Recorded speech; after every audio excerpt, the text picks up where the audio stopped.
Hey Collective, it's Brownie here on a Sunday afternoon, a little bit earlier than normal. We are here at the at a special time to hear from Skye Prince. I think this call today will be very important based on what we did here at the summit 2 weeks ago, and of course what Skye's been sharing on YouTube the last few weeks. You can see a theme building, and the theme is about self responsibility. So I'm looking forward to hearing more about what Skye has to share very soon. And I will say that at the end of the talk, then by all means, what we'll do is we'll have questions, and how questions work basically is that you would raise your hand by going down below with a little icon that looks like a comment, going there, hitting the raise hand button, and you'll come on my screen in order of hand raises, and then what we'll do is one at a time we'll get you to speak. So I would ask if people do come on, they come on with themselves being muted, and then I'll ask them to speak in turn. Then we can go from there. Guys, what I want to do firstly is a quick little update for the collective, not the long one that I normally do. Just to highlight a couple of really important events that are coming up in the life of the collective. So I'll just go to share entire screen, screen one. Okay, there we are there. Right, so I'll start with what we always do every time we go through a presentation. We talk about our intention as the collective. Our intention, the purpose, to awaken people to be sovereign, conscious humanitarians. The end state, how does it look like at the end of the day? People have ascended to the true spiritual consciousness and are lovingly helping in the sacred rebirth of humanity. Method, to enable a virtuous collective that inspires people to be free to shine through physical, mental, emotional reconnection to God. That's what we're about here at the collective. What's our code within the group? It's click. Compassion, love, integrity, collaboration, and kindness. Every interaction we do with each other, every post we make, we should be having that in the forethought of our minds. Okay, so what's happening this week with the collective? A couple of important things. One is we've got the lunch on at the Vintage on Wednesday at 10 a.m. So these coming two meetings we're having may well be the last opportunity we have for people to get together, collect currencies, and prepare for what's to come. A lot of good chatter this week about things going down, so we'll just see. But when Wednesday is at the Vintage, and then what I want to highlight is definitely the last summit we'll do before the event. I thought that would be the case uh, with the Health and Wellness Summit, but we are going to do a little summit this week. It's not going to be big, maximum of 50 people. $10 entry fee plus you pay for lunch, and it's going to be redemption, preparation, and a party basically. In that, what we're going to be doing is Lobster Tom and I will be doing a couple of presentations, and it's then break into groups for basically workshopping any last minute issues you might have. You might have issues with two-factor, moving XRP to a wallet, maybe something in Lobster, maybe there's an asset you're chasing down in Lobster. It may well be looking at your project presentation, making any final tweaks. So we'll encourage everyone to bring their laptop with them. We'll have power boards, we'll have cables. It's very similar to what we did at this venue at February Tavern about 2 months ago. We were getting right into the humanitarian projects back then. Now we're going to make sure that everything we've got is ticked off. We've got our projects sorted, our trust sorted. We've got our questions sorted for the appointment. So like for me, for example, the number one thing I'm doing this week is making sure that I've got myself ready for the redemption appointment. I've done a lot of projects with you guys, and I've been busy doing all the stuff, all the collective, but I've got to work on myself as well. As Skye would say, work on yourself.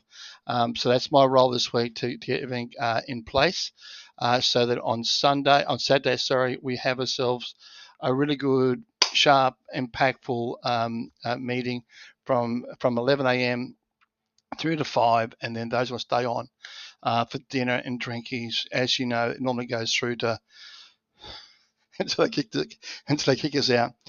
So that will probably be the last opportunity we'll have to get together as a collective on the Gold Coast. So, and I will put that link into this chat after this little thing is finished.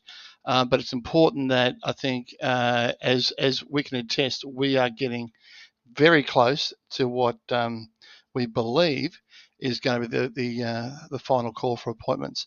I know that a lot of people are I'm not going to use the word anxious. We're not anxious about nothing, but we know that for a lot of us, we really want to get to that point where we can get in there and do the humanitarian projects. That's what we're here for. We're here to do the projects. So with that said, I want to hand over to Skye Prince. As I'm sure everyone knows Skye Prince, and this is why everyone's on the call here right now, even though it's earlier in the afternoon. And no doubt we're going to have people at 7 o'clock go, "Where's the meeting? Where's the meeting?" Sorry, it's already happened. But we want to make sure that we get this recorded and get this out there so that everyone is able to hear and of course get their questions answered. As I said, we'll let Skye do the talk, and then we'll have Q&A done by the hand raising, and then we'll go from there. And as I said, once we finish recording, then you guys can stay on and talk yourself hoarse if you'd like to. With that said, Skye, how are you today? And you have to unmute because I muted everyone. Yeah, I'm really good, thanks. I'm really good. I'm getting excited. Yeah, putting the final touches on my designs, and I've done my project presentation like 8 times over the last 2 years. I'm absolutely sick and tired of looking at it. It just does my head in because it's so done, it's so ready, and it's like, yep, we're about to go, get your project out, have a look, and it's like, it's all done. What am I pulling it out for? It's ready to go. So yeah, look, the chatter going on is unbelievably phenomenal. And the funny thing is that I never used to get intel about the RV until a couple of weeks ago, and I started getting little tiny bits thrown to me by the Venusians, and I never speak of them because I'm not in the RV kind of intel, so I just don't know if I'm saying the right thing or what is going on. I don't understand it. I just follow everyone else. But the funny thing is that when I've been getting these little bits of pieces thrown towards me, I'm like, oh, okay, yep, that's nice. And then 2 days later, Wolverine comes out with the same thing, and I'm like, okay. And then 2 days later, everyone else comes out with it. So I'm getting it 4 or 5 days before most of the people, and it's like, I still don't understand it, but it's pretty cool. Well, it's a bit like when Wolvie sends me stuff, because I'm fairly late to the party. Half the stuff he sends me, I've got no idea what it means. He's all excited and I'm going to drink, guys, and I'm going, okay, yeah, but what are you about our talking appointments? about? Yeah, exactly. Where are our appointments? That's all I care about. I'll get started this thing. Exactly. And what he sends is mostly about Brazil and the groups he's in. It's like, that's brilliant, well done, but is there anything for us? Yeah. Like, really? But it's all good as long as this thing starts, which it has started, by the way. It's definitely started 100%. And we're on an any day, any minute basis. I get 2 hours sleep a night because I'm always half awake checking my phone, and it's like, come on, just get on with it, please. But one day it will happen, and we'll say it's a scam. The scammers have got to it. It's a prank. It's a joke. And the Redemption Center call staff will be sitting there going, why is no one calling? It's like, we all thought it was a scam. But no, it is about to happen. And I know that the most disgusting word in the humanitarian RV community at the moment is soon.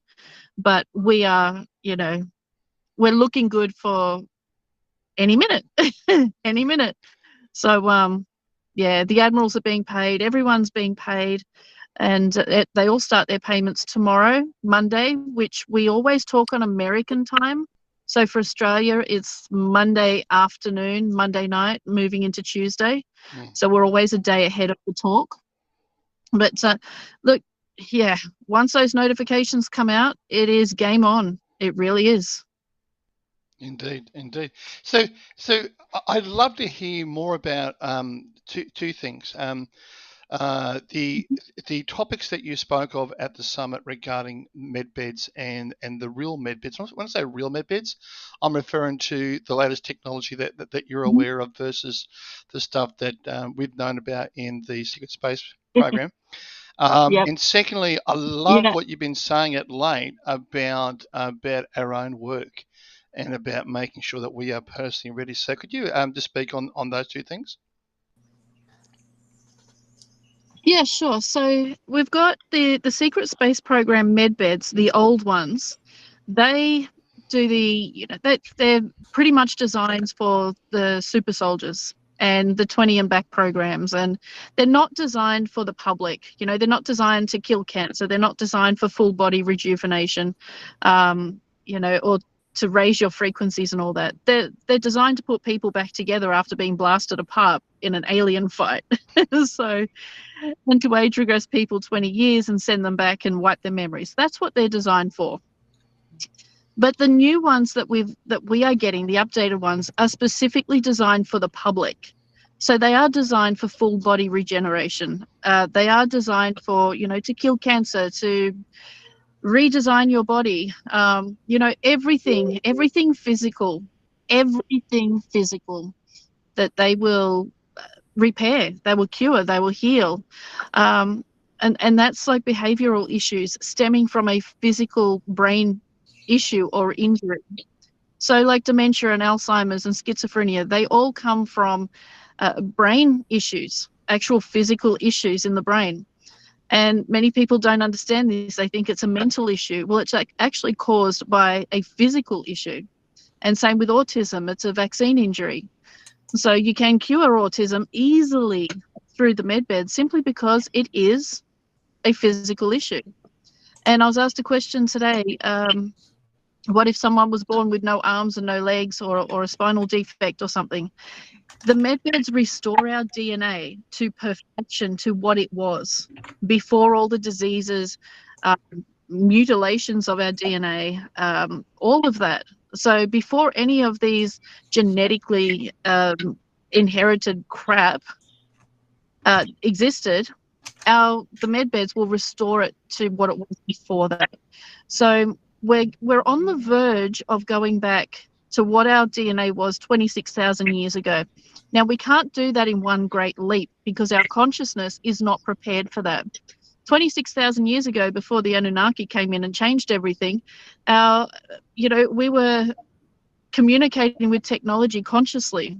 We were heart-centered. We were doing everything with our DNA, manifesting objects out of literally thin air by manipulation of energy. We were doing all of that. Full third eye opening, full portal travel, all this kind of stuff. We are nowhere near ready for that level of consciousness yet as a collective.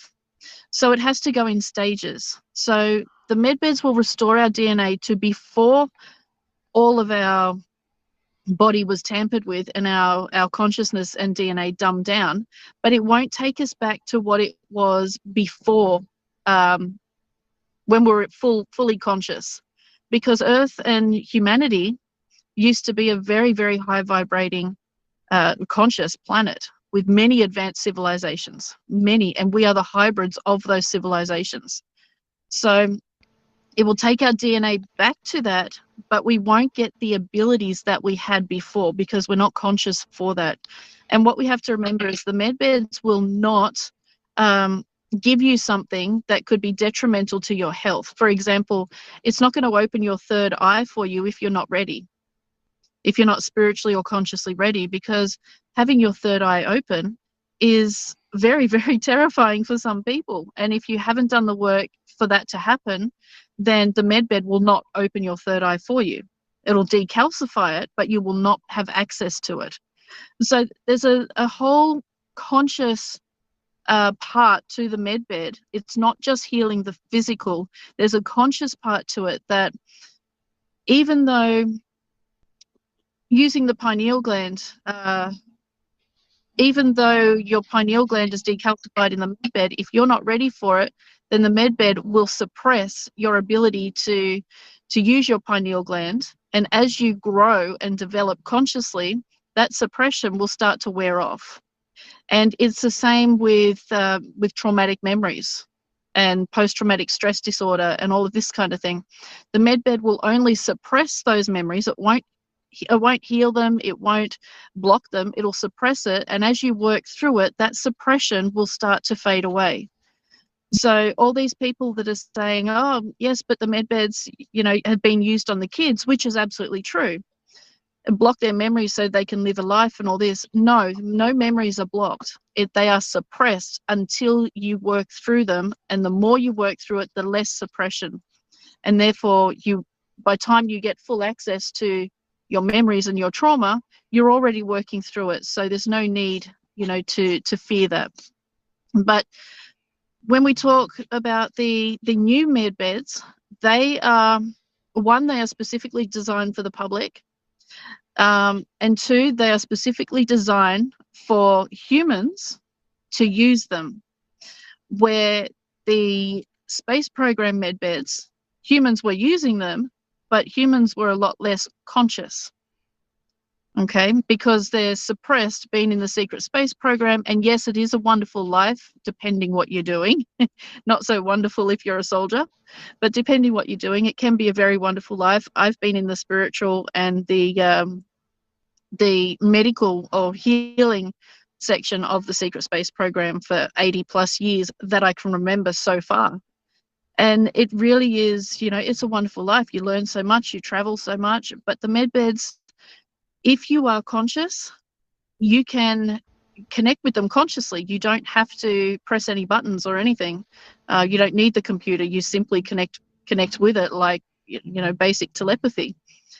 The same with the new med beds that the public's getting. We can connect to them telepathically because they have their own level of consciousness.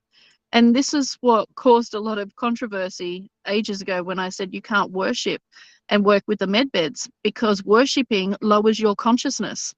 And when you're working with 5D technology that's based on 5D consciousness, it just doesn't work. You can't connect with it. It's not going to respond to you because you're not the right vibrational frequency. But again, to use the med beds from a healing point of view, anybody can use the med beds. But this is where the galactics are really bringing in that in order to use the med beds and be healed, unless you are on death's door or in a coma or mentally ill or a child, and you cannot do the work yourself, you cannot make your choices, then you will be asked to make sure that you are living a healthy life, as healthy as you possibly can, and use what you've got available to you to improve your life. Because the med beds are not here to heal you, they're here to assist in you healing yourself. And that begins with your mind, and that begins with your lifestyle choices. So unless you're making good choices for yourself, cutting out smoking and cutting out alcohol, you don't have to cut all of it out, and you don't have to be super fit and healthy, but you do have to make a decent effort, a real decent effort. So you can be the healthiest person on the planet, but you can be a real so-and-so. You're not going to use the med bed because it is a mind thing. you improve your vibrational frequency into the 5D, moving into the 5D. You always need to be moving into the 5D mindset, not just physically, but mentally. And this is something that we need to be doing. We need to walk our talk. It's all very good and fair for me to say, you need to do this, you need to do that. But if I'm not doing it myself, guess who's going to be put on a 3-month program? Me, if I'm not doing it. So we can't fake this anymore. We can't just say, I'm doing everything I can. Meanwhile, we're sitting on the bed or sitting on the lounge watching TV going, I'll just watch a movie instead of, going for a walk. You can't fake this anymore. This is not, we're moving into 5D. There is no fakery. It's not fake it till you make it. It's you do it until you make it. And so the quantum computer will sort everybody out, and because it doesn't have any emotions or feelings, it's just black and white. There's not going to be any manipulating of it. So, which is really important, because doctors and nurses and medical staff can be manipulated very easy by a soapsod story, where the quantum computer, none of that happens. I don't know. Are you doing it? Are you doing it? Or you're not? Simple. There's no gray area. So it's really good that way, because it's forcing humanity to evolve and develop instead of staying in our very low vibration, sit on my backside, do what I want, entitled mindset. It's forcing us to step out of that. If we want the world to change, we have to be that change. And being that change is making that change, not just sitting there wishing for it to happen, but actually getting off our backside and doing it. So it's really important that we look after ourselves now and do what you can to the best of your ability with what you have available to you in every moment. So if you can't afford a gym, or you don't live near a gym, that's fine. Make use of what you've got at home. You've got a backpack, you've got a few books, there's your weights. You got a couple of bottles of water, there's your weights. If you can use your legs, go for a walk. Very simple. If you've got a sore back, do some Tai Chi. Choose an apple over a cake. All these little tiny things will make a huge difference. And I know from the vibration of this group right now that many people will go straight to the med bed with no program. And that is fantastic, because all you guys are serious about making change, which is why you're here. Unlike most of the people on my YouTube channel. But that's a whole nother story. We won't go into that one. But yeah, it's all about making the change that you want to be. And as leaders, if we are not doing it, then how can we expect the people who follow us to do it? They won't. They just simply won't. So everybody needs to walk their talk and do what they need to do. If you want to inspire people, you need to be the inspiration. You can't just sit back in your armchair and give out a few nice words and expect everyone to follow, because they're not. They want to see you do it, and then that way that'll give them the inspiration to do it themselves. And that's really important as a leader. That's fair enough. Which is, yeah. Well, hence all the good products I got lined up here. I have a big Hevel bourbon in the morning, and then I'm forever taking stuff through in the day just to make sure that I'm keeping stuff flowing through, keeping the blood oxygenated. Absolutely. Now, my next question is, you blew people away at the summit talking about the differences between this new technology and the older one that were particularly how far you can age progress, and what you can, the changes you can make to your own body. Can you just speak to that? Yeah, sure. So the old technology, the secret space program technology, you could only age regress up to 30 years at a time for 3 times before the brain cells start to die. All the other body cells, including the fat cells, continue to survive. Fancy that. But the brain cells, they start to die after the 3rd age regression. Sorry, guys. But the new technology, you can age regress as many times as you like. Now, the amount of years that you can age regress in any one time will be dependent upon your level of consciousness. So you can have an 80-year-old who is extremely spiritual, extremely conscious. She can, or he can, age regress back to their 20s if they choose to, where before it was only 30 years. Now, you can use this technology to age regress as many times as you like. So that means that you never have to die, ever again. In the same body, you never have to die. Now, one thing that we do have, and a lot of people are very not happy with it, but we use it all the time in the secret space program, all the time. The galactics use it all the time, and we will be using it all the time as our awareness and consciousness grows. And that is soul transfer. Basically, what a soul transfer is they take a body. It can be a clone. It can be a body grown from your own DNA, which is not a clone. It's a fully grown human from your own DNA. Now, you can choose its looks, you can choose the gender, you can choose eye color, weight, size, you name it. And what they can do is they'll put you into the age regression medbed, and within 15 minutes, you'll be asleep within about 30 seconds.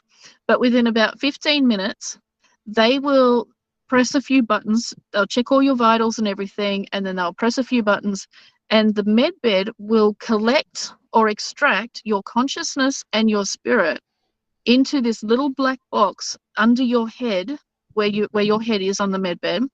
And then they take that black box and they take it to another age regression bed, which is the top-notch beds. And then they put that little black box in the space under your head, press a few nice little buttons, and then the med bed will take your consciousness and your spirit and implant it into the new body. So this would be used in cases where, well, I'll go through what we use it on the secret space program for. Missions, good and bad. Good and bad missions. So some of the bad missions would be undercover work. Some of the good missions would be police work. Other missions would be where you've got soldiers who's going onto another planet who could potentially be going into an extremely hostile environment. They replace politicians. Okay, so they take consciousness and spirit out of politicians' body and put it in another body and replace them. We use it for so many different things. In the public side of things, that's not going to be used as much. For example, you could use it on Trump. Keep his real body safe and put him in a clone body to go to Iraq or go to, I don't know, Washington, a war zone, anywhere.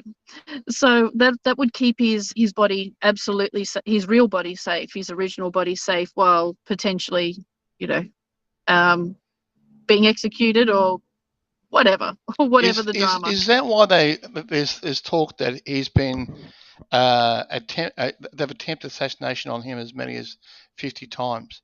Is that because they've used this technology to keep the real Trump in the background and then just put out the more than likely.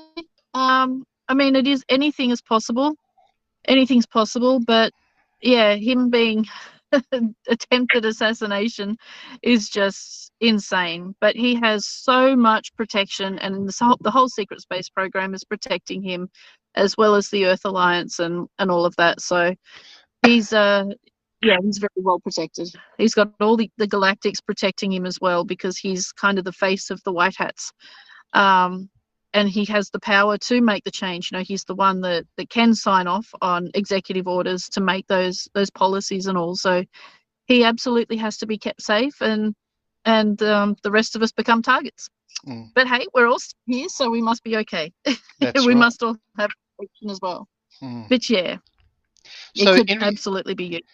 In regards to the bodies that we would like, I mean, you mentioned previously that we can change our hair color, eye color, body shape, size, muscles, muscles, all kind of things. Just share with that. Yeah, so when you go into, now this is really important, guys. Before you go to your medbed appointment, I would ask you to do this as soon as possible and put this list in your purse or your wallet or something close, okay, that you're going to have with you all the time. Write a list down of what you would like your body to be. So imagine how you want to look after your procedure. Forget just healing, okay? Well, yes, your body's going to be perfectly healed. If you want age regression, then, you know, imagine how you looked when, for example, I would like to be 17 again. Okay, I'll just use me again. I'd like to be 17 again, because that's before all my horse riding injuries and everything else popped up. So I had no broken bones. And I liked the way I looked when I was 17. Okay. Now, if I remember back to what I looked like when I was 17, what's one thing that I wanted to change? Okay. So my outer thighs, I wanted to change. So I write that down. Okay. Outer thighs. What else would I like to change? My hair length. Okay. I wanted a little bit longer than it was. Yes, of course I can grow it, but for my hair to grow, it takes about 5 years for 5 centimeters. Really ridiculous. So I'll grow my hair as well. I would like my eyes to be a little bit more blue. So I'll see if I can do that. You know, just go through and just imagine what you look like and then any changes you want and make a list. Now, I'd also like to change my singing voice so I don't kill people when I start to sing. So I'll write that down. Can I change the tone of my voice to make it more pleasurable to everyone else's ears, not just the tree? And what else would I like? I'd like to learn French. So I'll write that down. Okay. There's something about the French language. It's just also the This South sounds African. so romantic.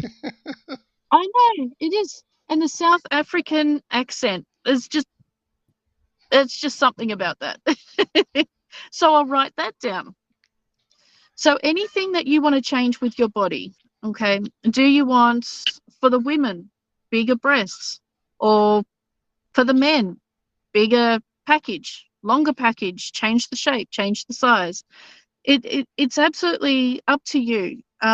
What's been said to me quite a lot is imagine your body as the canvas and you are the artist, and go from there, because you are the artist of your body. And this is what the higher dimensionals do. They change their body shape according to what their mood is in the moment. So they can change their body and their appearance, not with technology, but with their own powers. Lucky them. But they can change their body at any time they want, simply by manipulating the energy. I know I say simply. Yeah, it's not so simple because we're not there yet. But your body is your art. And your body is your expression, is expressing yourself through your art, through your body. So get creative. If you want to look like an 18-year-old supermodel, go for it.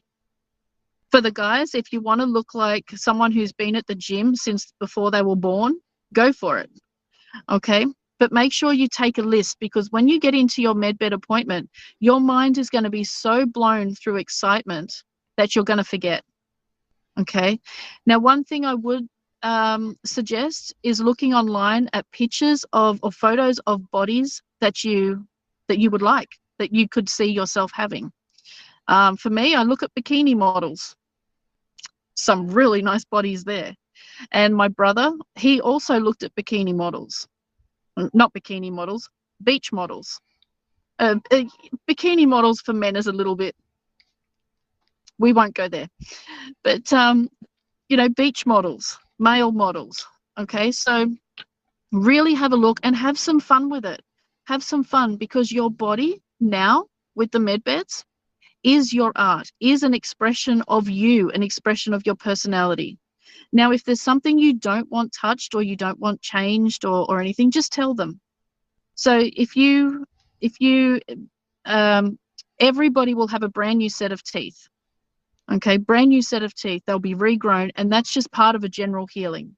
If you have like a gold cap or something, a gold tooth, or you want to keep, just tell them. Just tell them, and they'll just single that particular tooth out, and they won't touch it, or they'll heal it but be able to keep the gold. Okay, anything. All right, but talk to them. For women, if you don't want that monthly horrible time, tell them I don't want it. If you want the change, or change the shape of your eyebrows, tell them. You'll never have to wax your eyebrows again. You can get rid of underarm hair, leg hair, downstairs hair, everything. There's nothing that is off limits. Tattoos can be removed 100%. If you want to keep your tattoo, it stays. Okay, you just have to tell them. So each medbed appointment will last about 40 minutes. Okay, so your scan is about, depending on how healthy or unhealthy you are, your scan will be from 15 to 40, 45 seconds. And it's literally, you stand there between two panes of glass, and there's this little box that does this whole scan, and it's really cool. Really cool stuff. And then you go and sit in the waiting room, or you go straight into exactly like a doctor's office, and they'll bring up your scan on the computer and you go over it. They'll tell you what they found and everything. If you don't want to know, just say, forget it. I don't want to know. I want a full healing or age regression. Get rid of all of it. Okay, so it can be as complicated or as simple as you like, as you choose it to be.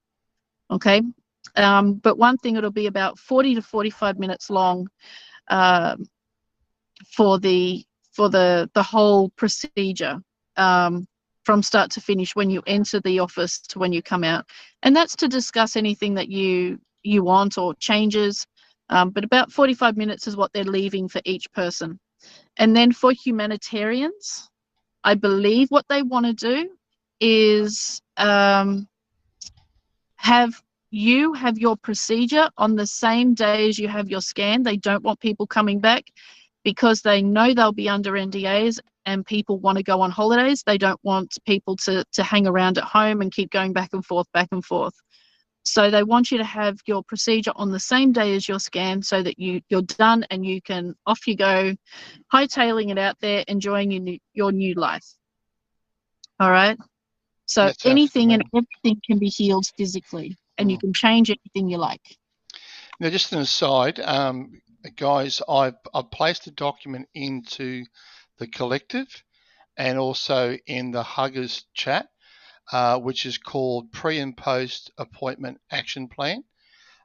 So it was a document, a Word document that was developed within the Huggers group to go through every aspect of the appointment, before and after, looking at, one of the important things there was a listing all the things that you want done in your medbed appointment. So that document has that in there, all the questions to ask at the appointment. It shows, you'll put in the summary of all your projects, all your action steps after the projects, all the training you'll underdo on the other side as well. So that document is quite encompassing. So by all means, download that and make it your own. I do believe that this week is a pivotal week. So my main objective this week, now that I've finished up everyone's projects, I've got two left. But once that's done, it's just working on my projects, my trust, and so forth. And I encourage everyone to do the same, and particularly those on the Gold Coast who'll be catching up at the end of the week. We should be able to hit the ground running with all the stuff we've done over the last few weeks to make sure that we're ready. We've got to be ready, guys. So grab that document, download it, make that document your own. So with that, Skye, with that said, Skye, I think what I might do is open up for questions. So if you have a question, what you got to do is go down there to the reactions. Oh, Jeff done this before, so he knows. Go ahead, Jeff. Okay. And if you turn on your camera, then you should pop up. Yeah. There's not enough. There's too many cameras turned on. If everyone can turn off their cameras, so that way the person speaking can pop up the front, up the top. That's it. There we are. There's Jeff.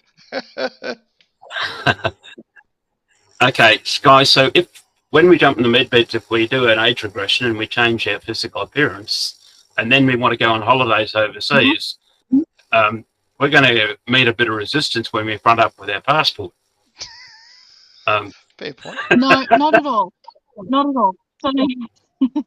So when you go there, you have your scan, you have your meeting with the medbed team, and you go in and have your procedure. Then when you come out, okay, so this is something I haven't talked about for quite a while.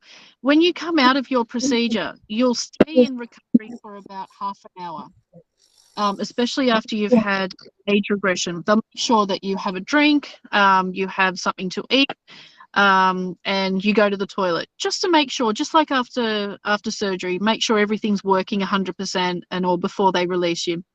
Then they'll take you through to the replicator shop.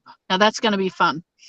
This is where you will get to choose 3 sets of clothing, 3 sets of underwear, pair of shoes, pair of pajamas, and all to take home, because now you've got different size body. Now you're going to need different size clothes. And before you actually have your procedure, you're not going to know what size you are. So you'll get, you'll spend like half an hour or something in this replicator shop, and have a wonderful time there. They'll have all kinds of different products for men and women and kids and babies and all kinds of different things. And then from there, once you get changed and you've got your little bag and everything to take home, they'll take you into another area, and that's where you will have your documentation done. So if you need a new license, if you need a new passport, being a humanitarian, if you have international projects, you will probably get a diplomatic passport, or at least travel documents so you can go on holiday. And that will all be done after your medbed procedure. Okay, so don't worry about that. The Alliance has it all covered, and don't worry about vaccine mandates, anything like that. You'll fly straight through and nobody will ask any questions and you're all done, okay? So no problems. It'll all happen after your procedure. Excellent. That actually does make a lot of sense. That's well thought out. Ticked a lot of boxes. Yeah, so you'll get all of the documentation before you actually leave the medbed centre. Even if you want to change your name, they will do that right there for you then and there, and it'll probably take, depending on how many documents you need, it'll probably take about an hour. Okay, so if you're having an age regression, I would leave a good 7 or 8 hours from start to finish, from the time you arrive to the time you leave. Okay, just to be on the safe side. Now remember, this is something I haven't talked about much either. After everybody, as soon as you come out of your med bed, okay, for the first week, make sure that you drink plenty of fluids. And for the first 24 to 48 hours, I wouldn't go on very long drives or sign anything, because you're going to be feeling so high vibrational, you're going to be feeling lightheaded and dizzy, because now your body's clear of toxins and poisons. So I would not be doing too much, okay, because you're going to be feeling like you've just taken a whole handful of shrooms or something, okay? You're going to be really high. All right, some people will have no side effects, but some people will be lightheaded and dizzy, okay? Feel like the ground is moving when in fact it isn't, okay? It happens all the time. All right, but you're all good. Jeff, anything else? Yeah. Just one other question, and this is digressing a little bit away from med beds, but Skye, in your time with the Secret Space Program, I'm just wondering if you can shed some light. There's a map that floats around from Noskin Fundus, I think it is, showing us the outer space beyond the ice wall. And I think they were showing something like 178 other realms. Have you seen that, or are you familiar with that, or what can you tell us about that? Online. Yes, I have seen that online. Allegedly came from someone who crossed the ice wall. Yeah, look, when you go past the ice wall, there are other civilizations. Yes. They're not other countries or anything like that. No. They are what we would call extraterrestrial. They are bases for other dimensions, other races, not from Earth. Okay, but the Earth isn't flat. We don't live under a dome. There's not water above us. So NASA kind of is telling the truth when they do show Earth. It is not completely round, but it is a sphere type shape. But Earth is so much bigger than what we're told. So much bigger than what we're told. So, and that's why in planes it looks flat when it's not. What you're really describing is maybe a nice covered marble with lots of realms in it, like a lot of potholes and puddles and bubbles over it. Yeah, pretty much. And don't forget like a golf ball? Civilizations.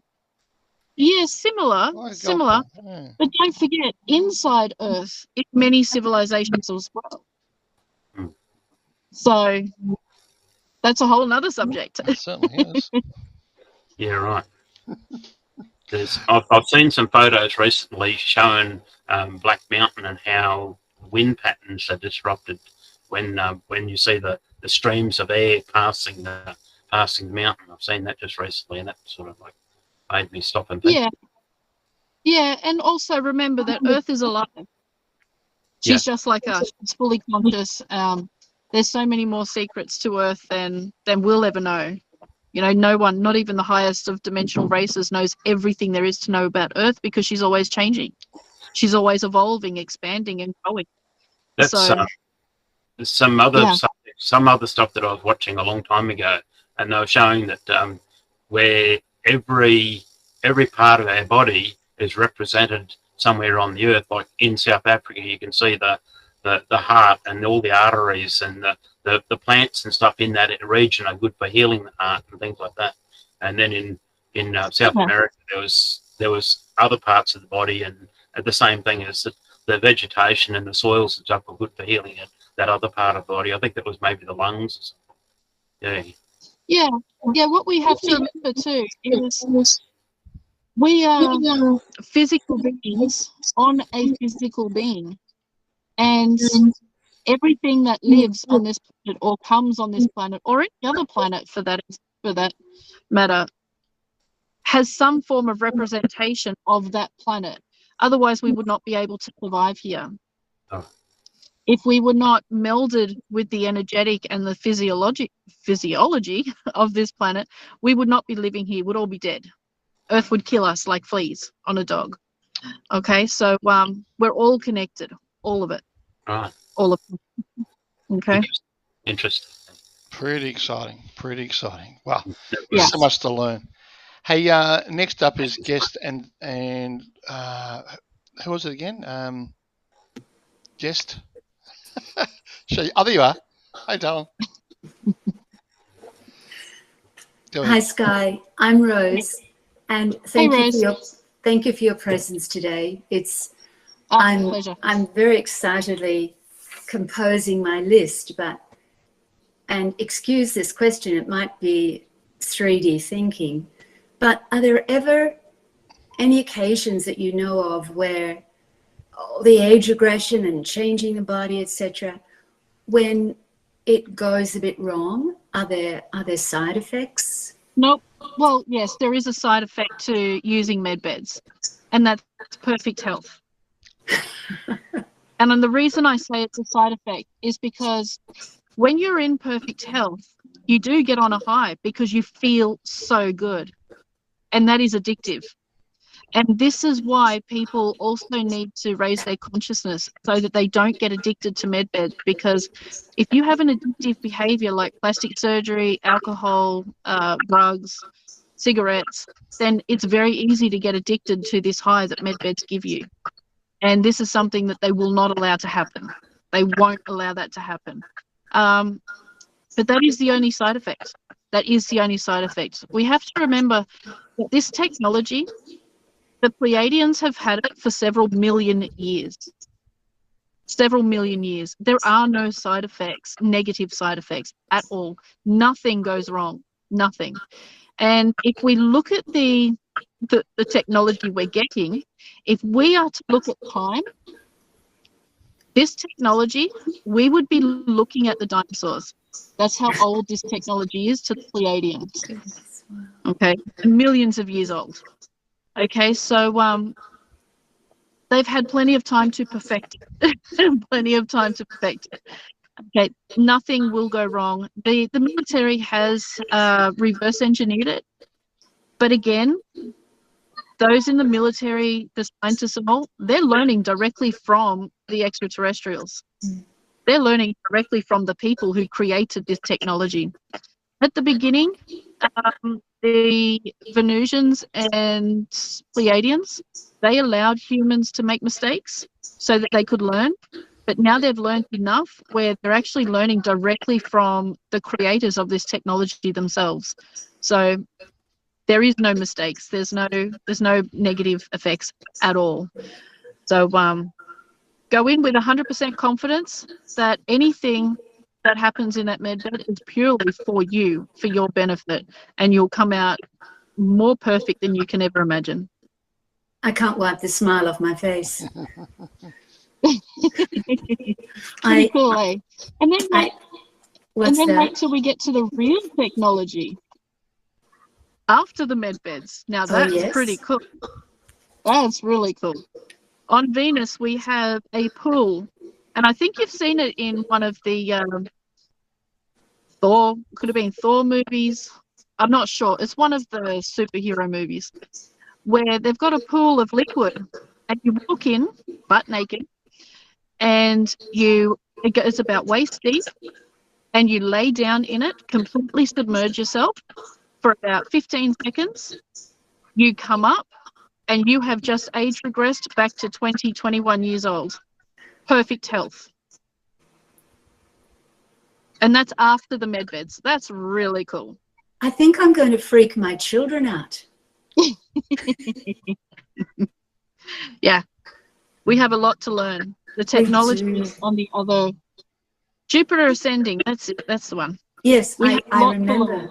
Yes. Yeah, a lot to look forward to. And remember, the med beds we're getting, you never have to die, ever.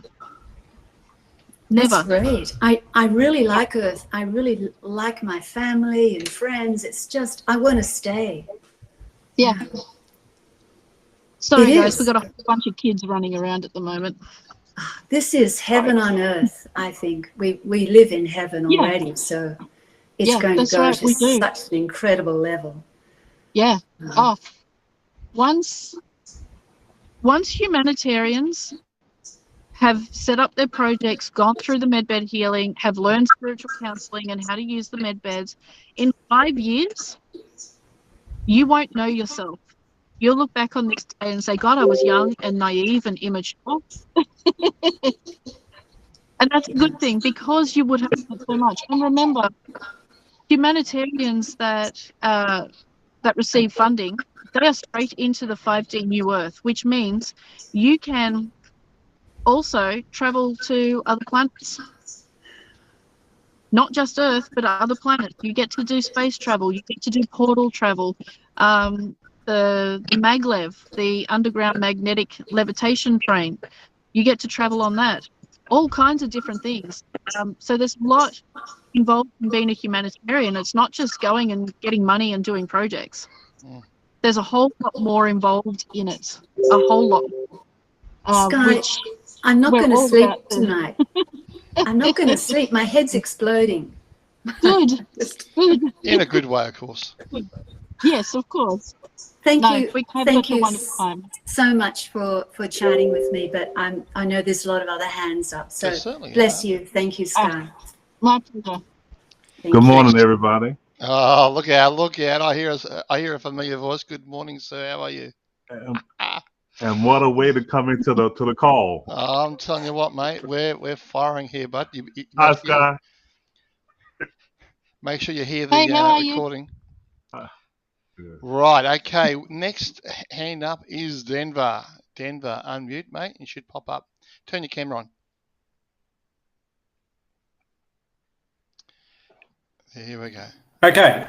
Hi, Skye. Now, first question, Skye. I'm from New Zealand, your cuzzy across the ditch sort of thing. what sort of intel can you tell us about the medbed situation in New Zealand, if you know of anything, sort of thing? Exactly the same as everywhere else. Every country is identical.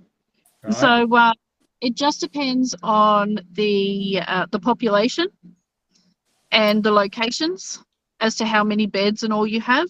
But the beds are set up; they are ready to go, go to start treating humanitarians. In every country. I believe there are a few small, tiny countries which don't even come up in the country list. They won't have the centres, but they're so small, you could drive half an hour and get to a border and get to another centre in another country anyway. So, everywhere has them. They're ready to go. They're ready to start treating you. And, I know there's quite a few people in New Zealand who want to do projects, medbed centres, and also you're going to have more than enough. But yeah, every country is the same. Okay. And the second question, I'm in the situation I'm a parent, I'm a grandparent, and I'm now a great grandparent. It's going to be, this age regression thing is a little bit hard to get the head round.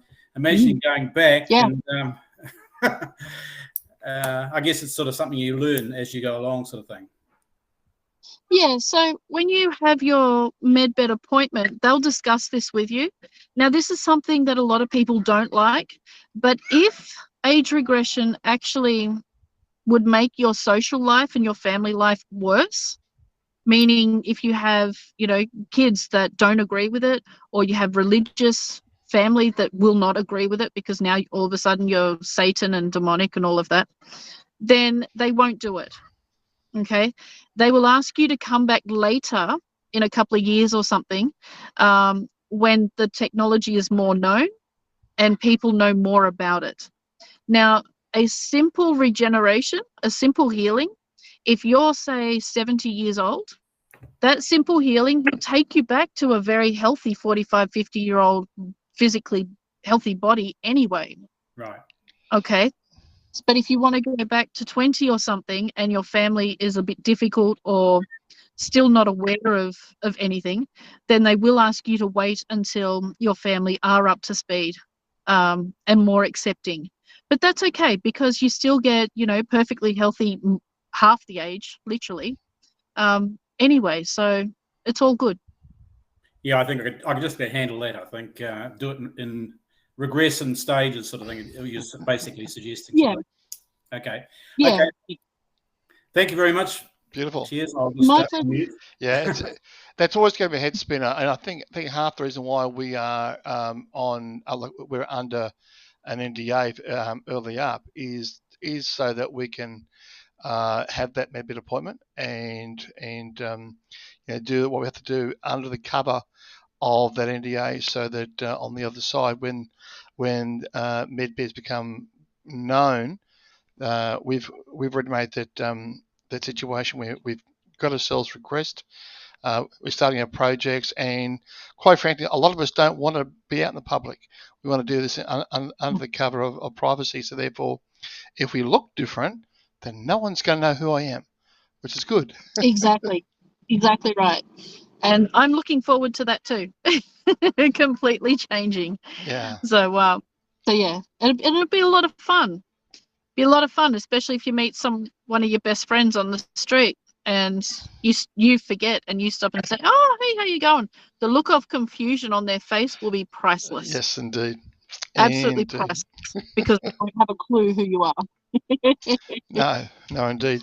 Hey, I know we've got a bunch of people with hands up, but I do want to ask a question, and it will assist a lot of people on the call here who do have humanitarian projects, particularly on the wellness side.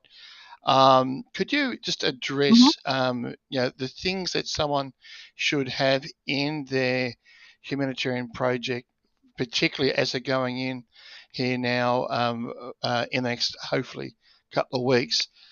Talk to the pre-med bed, post-med bed care, and what they should have in their projects.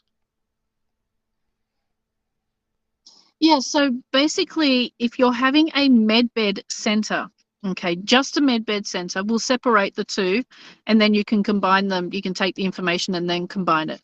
So just a medbed centre, what you will need is patient transport. So like an ambulance plus a minibus or something like that. So you can go and pick people up and take them. You probably also need a helipad as well, okay, for emergencies. If you go through from when you first drive up, so when you first drive as a patient, when you first drive up, so what would be the process, okay, based on your own process, so your own experience going through the med beds, okay, this is how it's easier for you. So you make the appointment, they'll ring a call center, okay, they won't be ringing your center, okay, nobody books the appointment with you. So even if you have a friend that needs it, they need to ring the call center. All right. So you'll have a quantum computer, okay, that will be connected to all medbed and healing centers around the world. Okay, fully, completely connected. So they ring up, they make their appointment, they get their time and day, okay, then you receive an email that someone's coming at that time and day and a little bit about them, okay.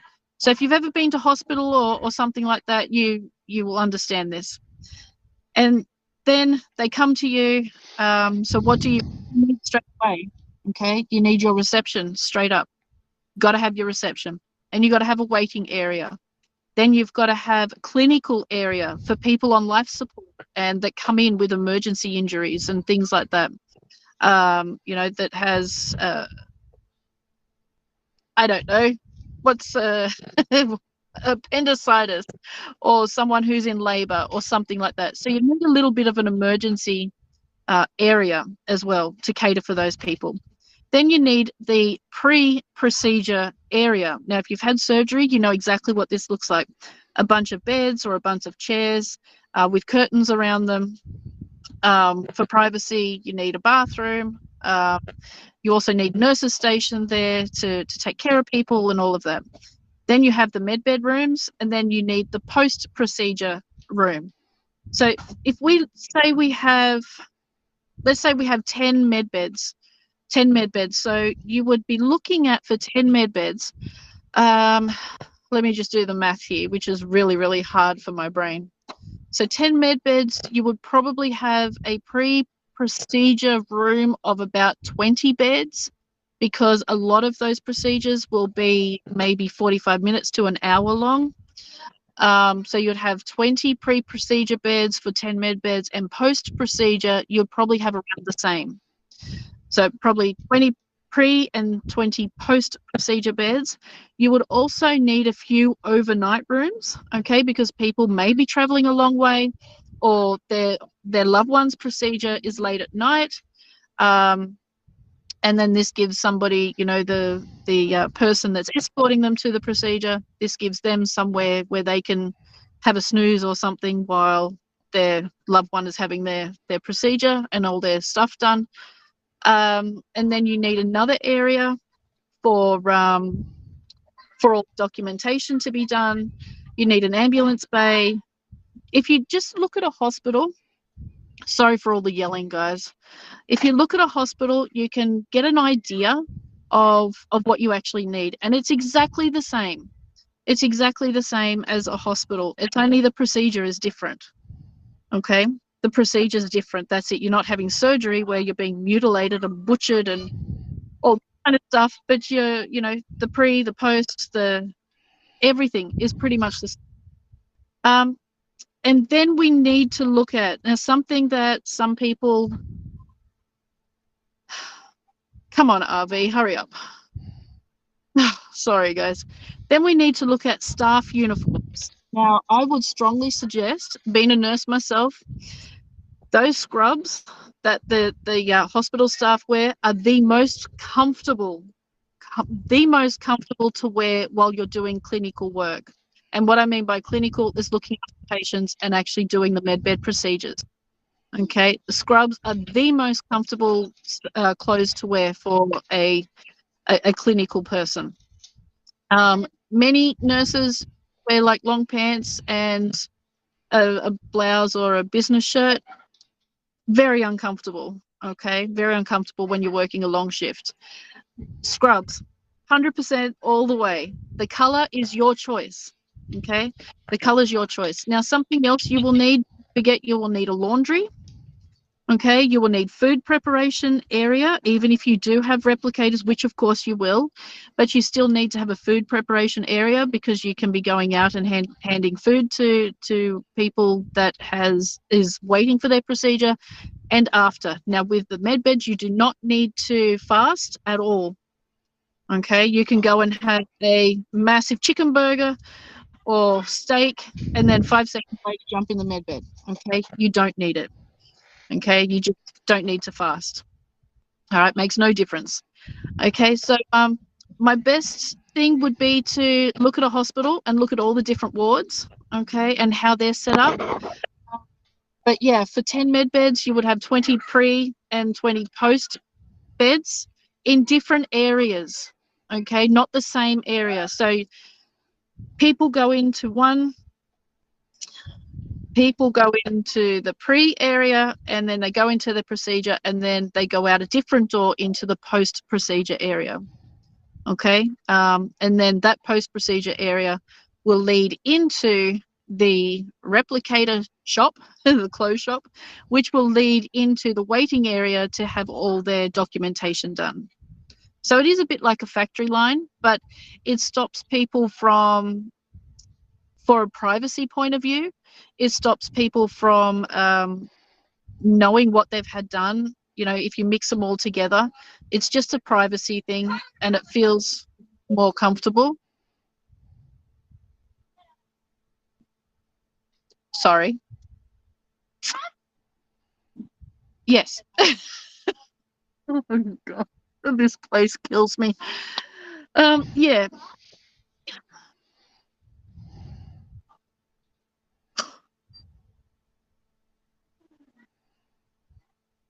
Lovely to talk to a 5-year-old child. Yes, indeed. But yeah, welcome to my world. We watch the videos, we know. Yeah. So yeah, it's just if you look at a major hospital, you can get the idea from there. And don't forget, you'll need broom cupboards, cleaning cupboards, you know, cleaning rooms for your cleaning staff. It's just basic stuff, just real basic stuff. But something like staff room, you know, really simple stuff, parking area for people bringing their cars and all kinds of things. One thing that a lot of people have been putting in their projects is a pet care area because they can't leave their pet at home. So they're adding like a few kennels or bird cages or something like that, because if someone has to stay overnight because they live far away or it's a long drive or they're not comfortable, they can bring their pets. Also, if someone's coming to the medbed centre and then going straight away to a healing centre, okay, and they don't have to go home to get their pet. They can just go straight from one to the other with their pet. Now, healing centres, really important to have a nice space. Now, even with the medbed centres, you need to put your personality into it, okay? Not so it's just a clinical thing like a hospital with no personality, or rather a personality of death. Okay, you need to have your personality into it. So this is where your imagination comes into it. Okay, so really, really feel what you want it to be, how you would like if you were coming to a healing center, how would you like to feel? What would you like to walk into? How would you see it?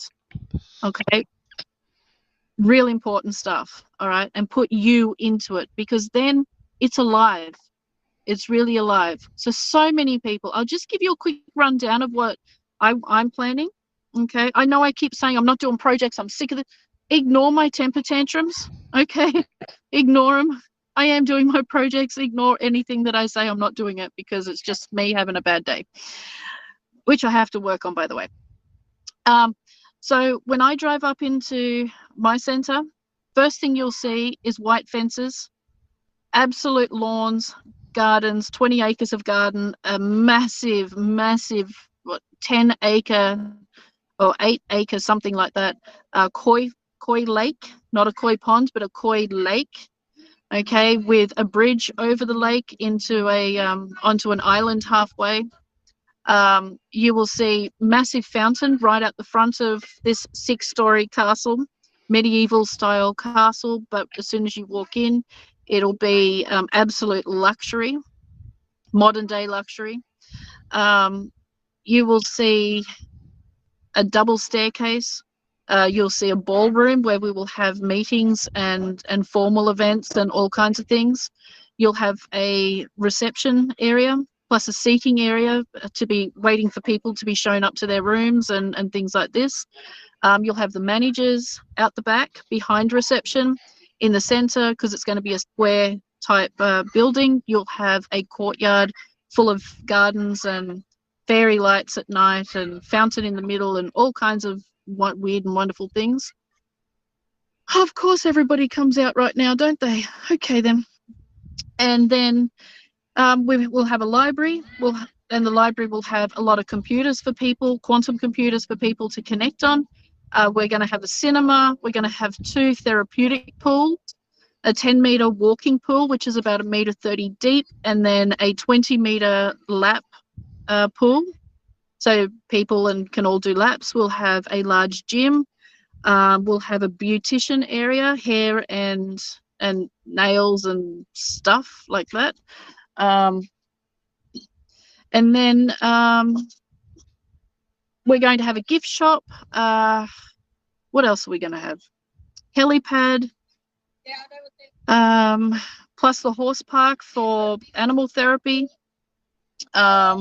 One thing which I'm going to be doing is building a lot of tunnels underground. And these tunnels are for the security guards. Okay? They're for the security guards to travel around so that they're not on, in everybody's face. Okay? And they'll be using golf buggies and all kinds of things. Okay? So the underground tunnels are important. Now, at the front gate, what we'll also have is a security checkpoint. Now, the security part of the military will be connecting directly with your chief security officers, and they will be doing it all with them, so you won't have to worry too much about security. Okay, so there's so many different things that you can add. Some people are adding a spa. Some people are a meditation space. That's one thing that I'll be doing in the garden. I'll be setting aside a circular area fully surrounded by thick bush and with night lights and everything, so that we can have a meditation circle in the garden, as well as classrooms in the castle and all kinds of different things. We're going to have a platform on the roof where we can stargaze and star watch and do classes and everything up there. So the possibilities are endless, absolute endless. Okay, just use your imagination. Imagination is key. Alrighty, and imagine yourself as one of the patients being treated there. What would you like to see? Massage therapy, meditation classes, you name it. You can do anything you like. Anything you can think of, you can add. Yoga, hiking. You can do a rope course, an agility course. It's all part of healing. So many different things you can add. Nothing is off limits. Nothing. Alrighty, so have fun with it and really enjoy it. Even kayaking on a man-made lake, it's all part of the healing process, all of it. Some people are setting aside a small corner of the property to have an all natural healing area. Okay, so it's really important to do whatever you like. Nothing's off limits. Well, okay. I've got a whole page of notes here. That's bloody awesome. That's excellent. Okay, rather than me take up everyone's time, Glenn, you're next, mate.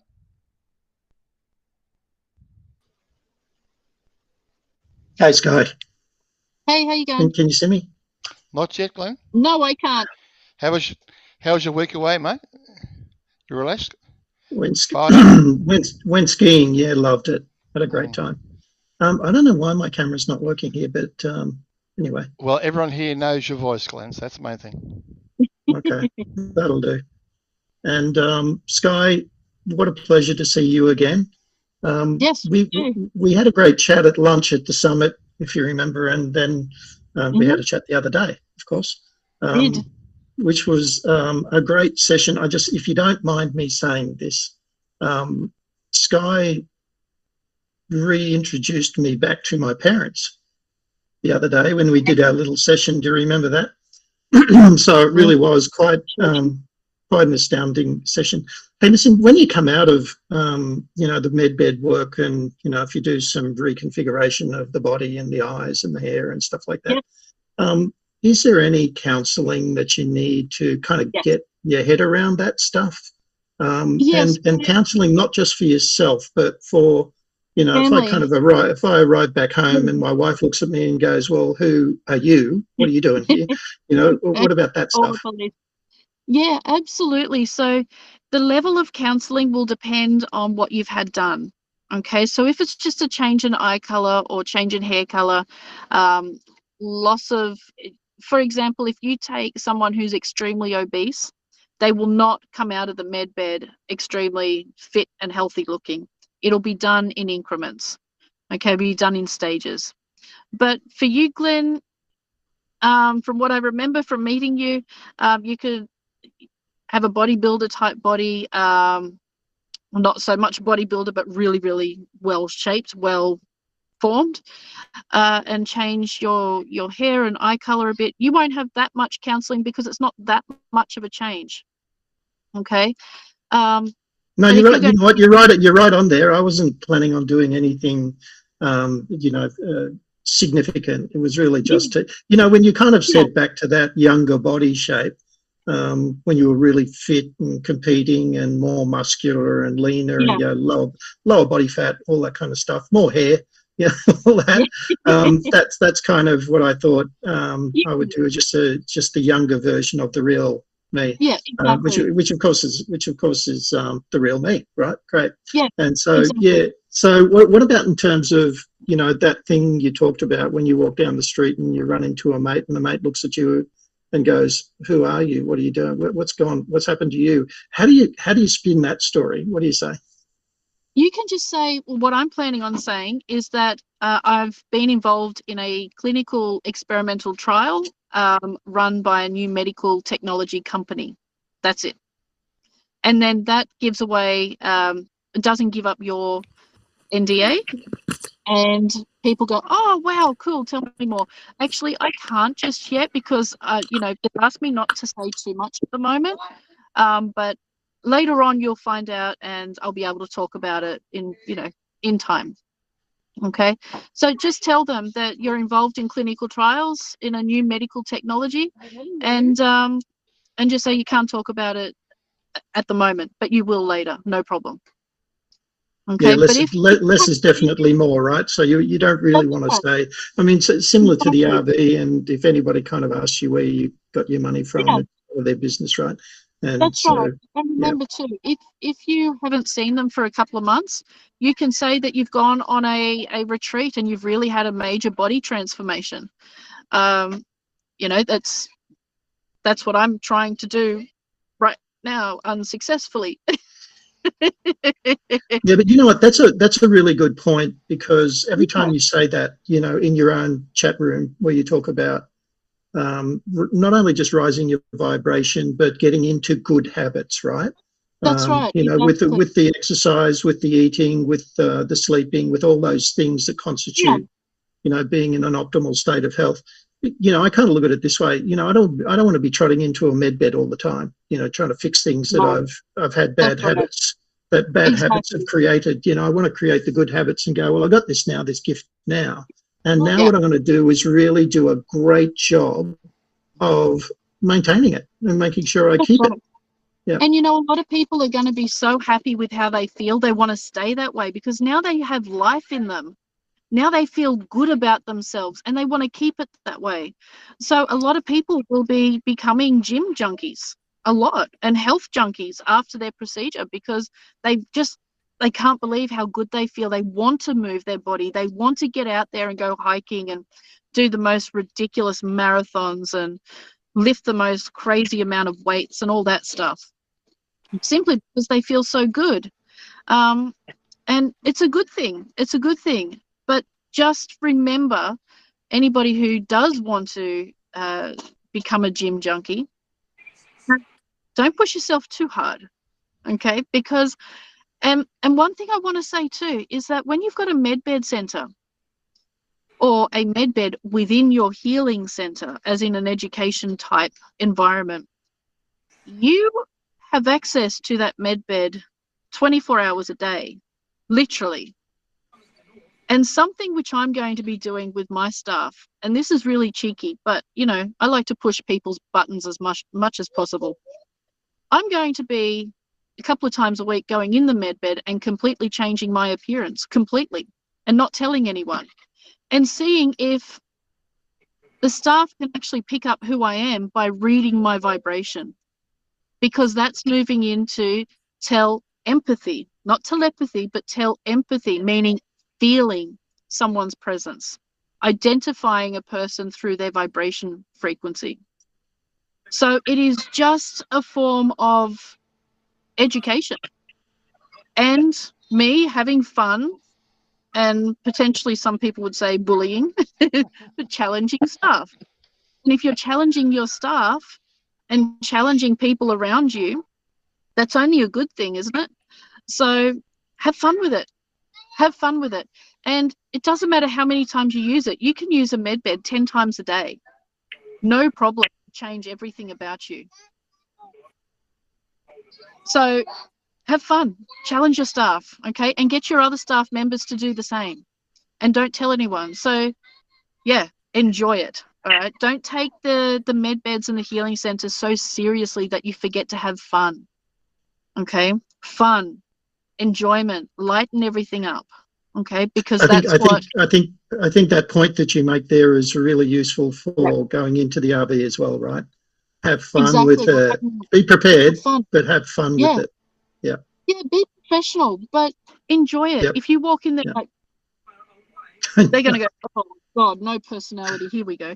If you walk in and go, hey, guys, how you going? Oh, it's a beautiful day, isn't it? Okay, I'm ready. Then they're going to go, oh, great, high energy. We're ready to work with you. Brilliant. And this is something I did at the summit. I got everyone to stand up and turn around and cuddle each other, because the whole day people were like, and I'm like, is there no life here? And that's why I was like, get up, move, have fun, enjoy yourself, have a laugh, okay? Now, if you make a mistake at the redemption appointment, don't worry, laugh about it, okay? Have a joke, have a laugh, because the redemption center staff want to work with you. They want to have fun with you, okay? They want to know you personally. They want to see your personality. So don't be afraid to make mistakes, all right? And that's the same with your projects. The more mistakes you make, the more you grow, because now you're going and learning different ways to achieve the same thing. And that's only a positive. We're all going to make mistakes. We all are. That's given. So don't beat yourself up, okay? Have fun. All right. Brilliant. Thank you. Thank you, Skye. No problem. Just a quick one before we go on to Kathy.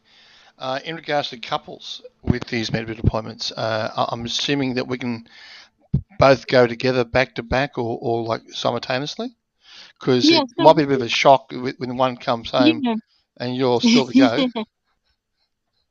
Yeah, so when you book and make your appointment, okay, so when you come out of your redemption appointment, you'll have your phone number or your contact details to book your appointment. When you're booking your appointment, tell them about your partner or your dependents, okay, and they will organise them as well. For example, I've got my mum and my brother, my 3 horses and my dog. I'll be telling them about all of them.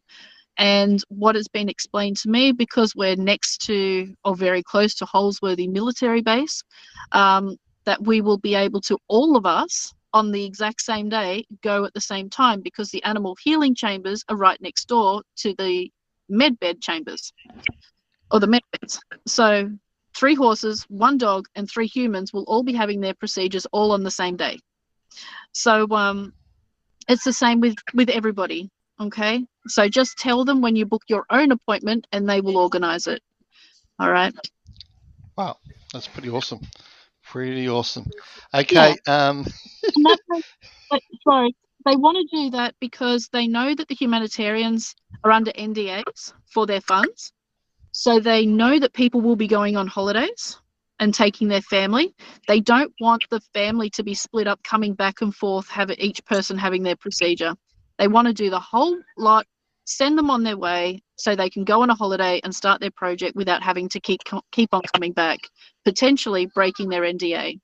So yeah, get them all done together and be done with it, and then move on to the next group. That sounds pretty makes cool. sense. Yep, absolutely. Yeah. I'll do that. Excellent. Kathy Sherwood, if you wouldn't mind unmuting.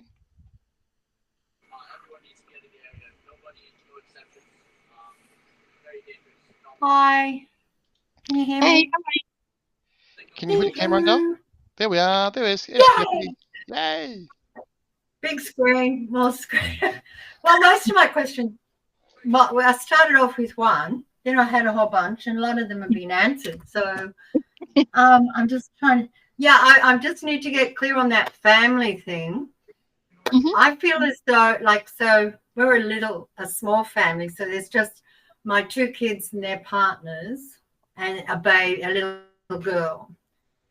Would they be able to come too? Because they're all pretty, I think they would just be going, oh, well, fantastic, it's real sort of thing. Or would it be better to just do Greg and I, my husband and I, and then see about the others later? Yes, so they want to get the humanitarians that has projects and is working on projects done first. Okay, they want them done within the first 6 weeks. So if you and your husband are working on a project, but your kids are not, then and your kids, are not on their deathbed and not really sick, or you're not caring for them, then they would ask your kids to wait. So just so that they can get through the humanitarian, so they can all get going on their projects first. But if, for example, with my project, my mum and brother are both managers. My brother's a manager of the entire estate, as in the grounds, and my mum's the manager of the Healing Education Centre. So they need to be fit and healthy in order to start the project. So yes, they would be done.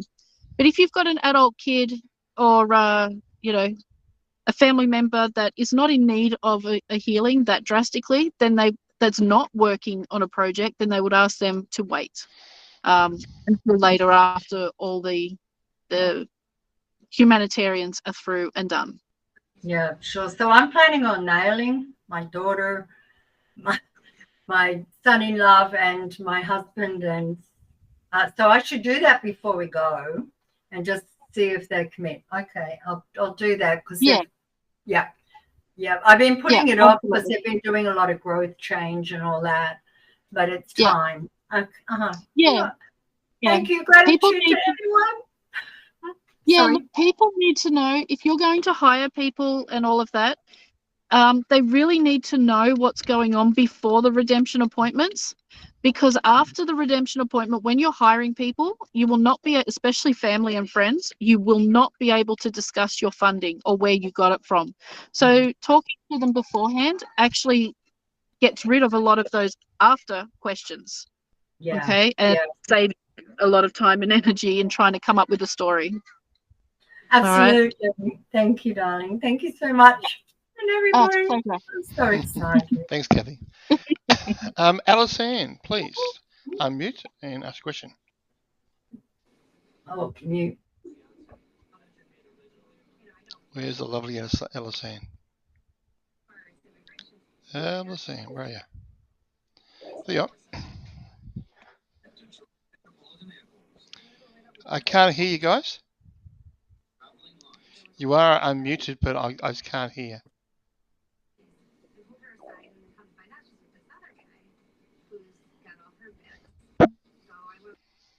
just ensure, Hillary, that you got the right microphone. So if you go down below with the buttons, you'll see the second one is the microphone. Click on that and just see what is your default for your headset, of your speakers and microphone.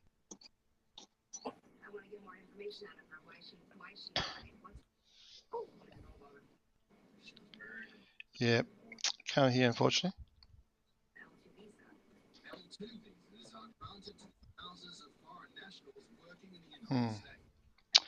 Okay, let's just move on, and Hillary, just have a look at it behind the scenes. You've got a situation where your microphone is, that button down below, the second one along. If you click on it, then have a look and see what your what microphone you have. Paul, you're next. Paul.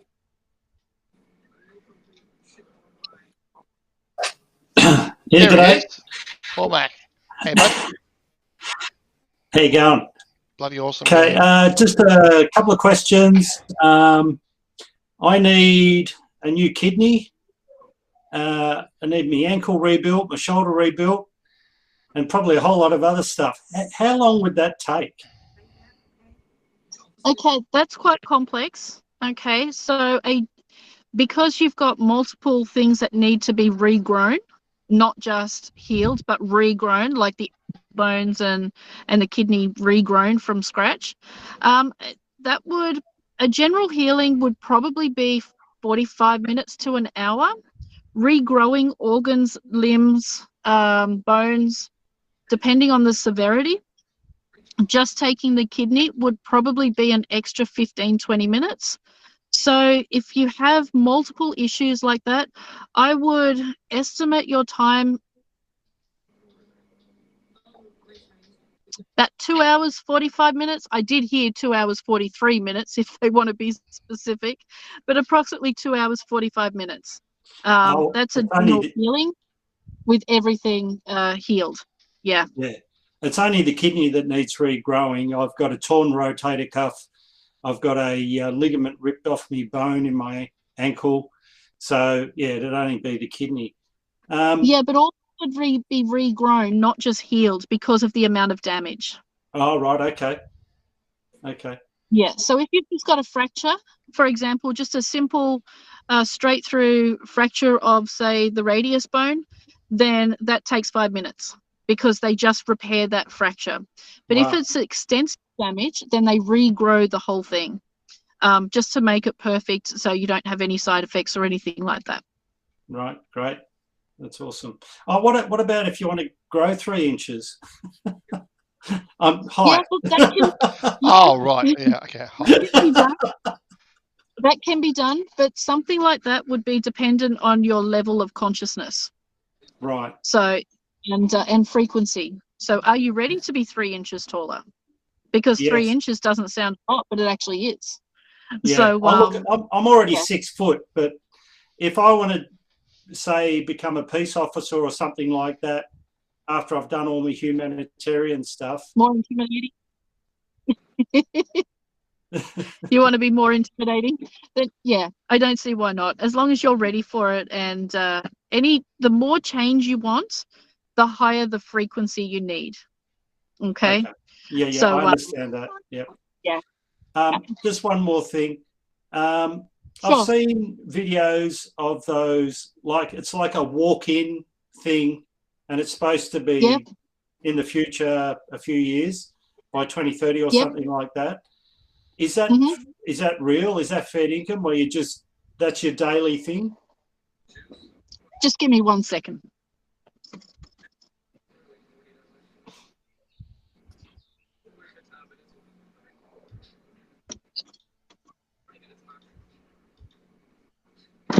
People here are driving me nuts.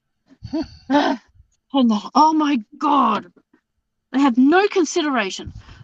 Oh, okay. What were you saying? Sorry. Just talking about those walk-in type chambers or whatever. Chambers. Yeah, so they are the next step up. Okay, they're more like a refreshing chamber.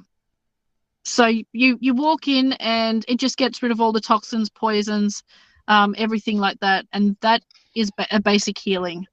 I think it's like 5 minutes or something. You're standing there, something like that, and it just detoxifies the body. It was supposed to replace showering and everything because it just. Yeah, no, I don't think so. Okay. I don't think so. All right. Yeah. Thanks very much. Anyway. No worries. Nothing's going to replace my morning shower. I love a morning shower. That's where I get all my best ideas. Same. Okay. You may have noticed my camera's off because it's pooed itself. So I'll be off camera for the rest of the night. Janie, go ahead, Doug. No problem.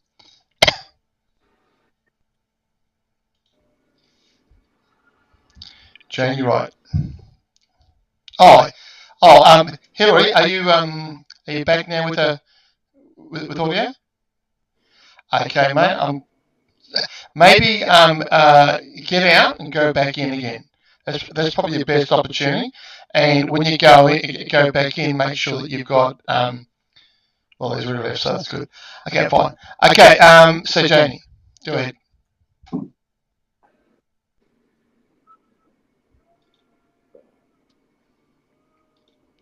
Turn your mic on, Doug. I can see you down there. I just need you to turn your mic on.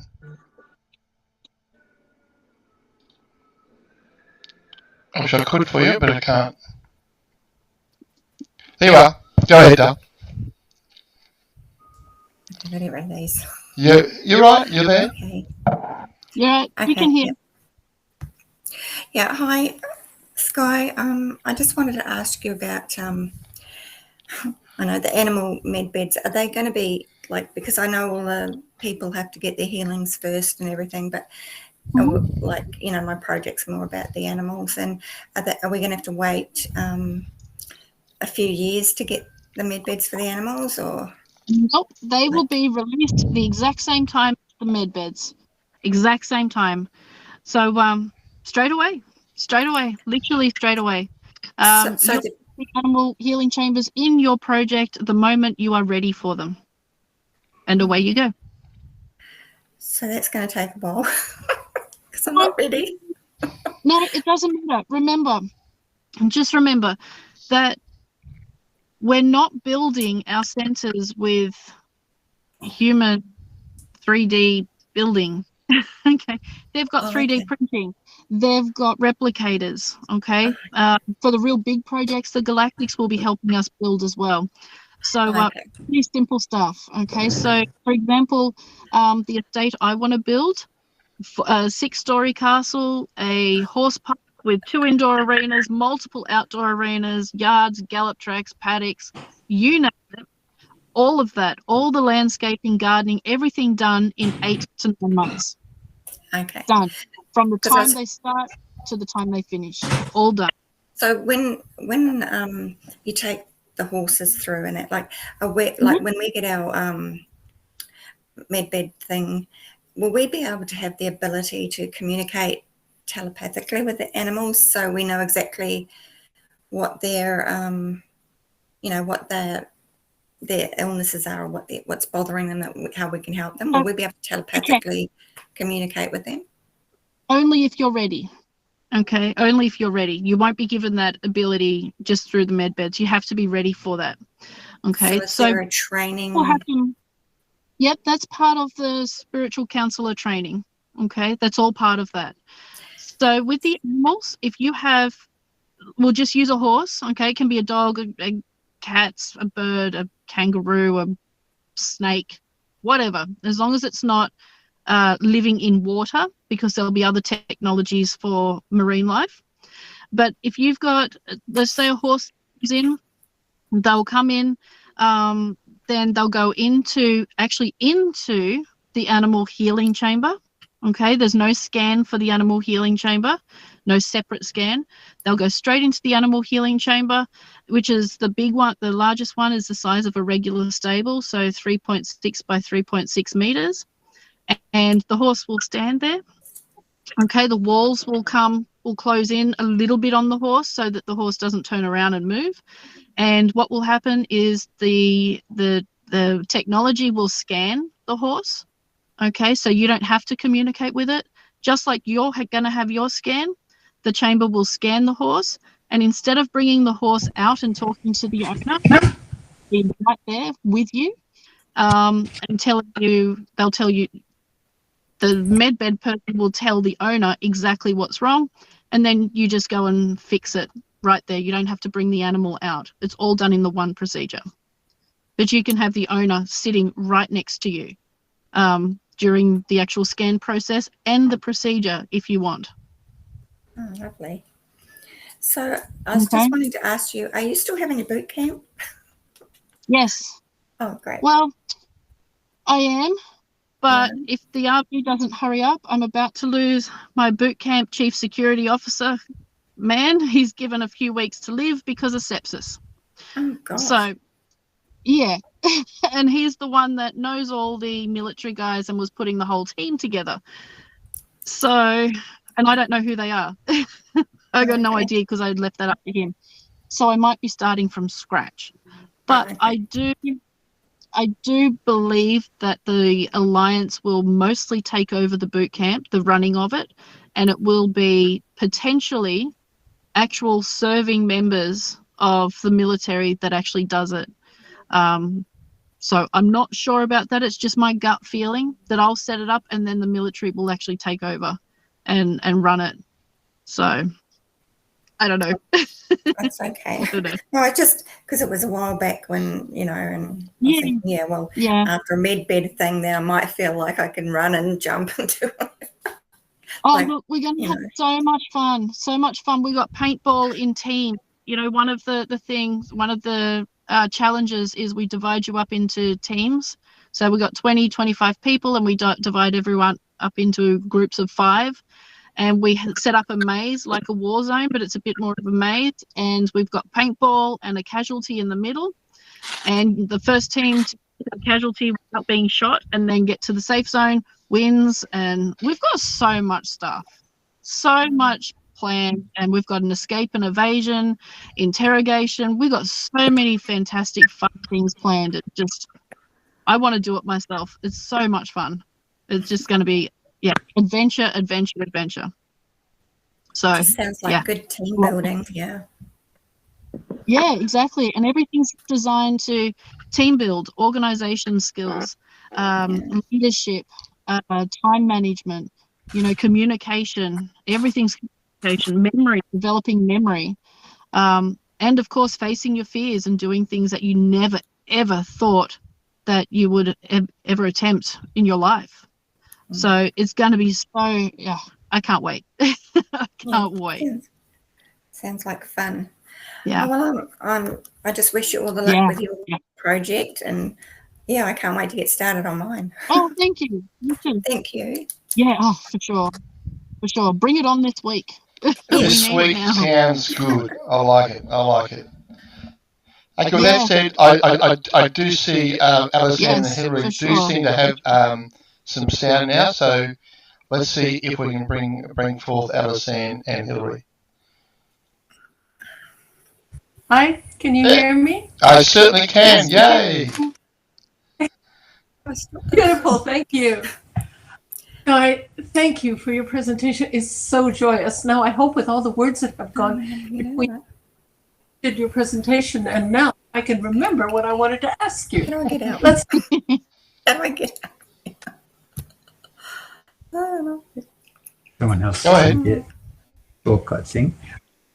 All right. So my first delete me. It's the person trying to get it. You're right. Go ahead. My first question is this: I have been blind, or mostly blind, for most of my life. And in 1994, I actually had an eyeball removed along with the eye because it was causing so much pain.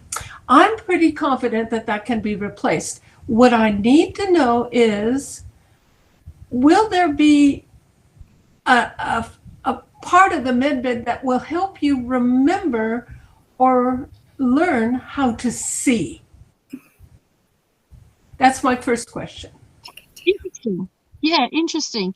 So absolutely the eye will be regrown 100%. 100%. Okay. Everything physical can be either cured, healed, or dramatically improved. Now, I haven't come across anything that have not been absolutely cured. Okay. Yep.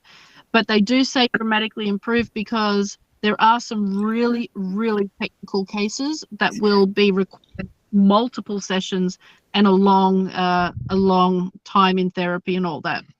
Okay. But yeah, eyeball, no problem. Okay, no problem.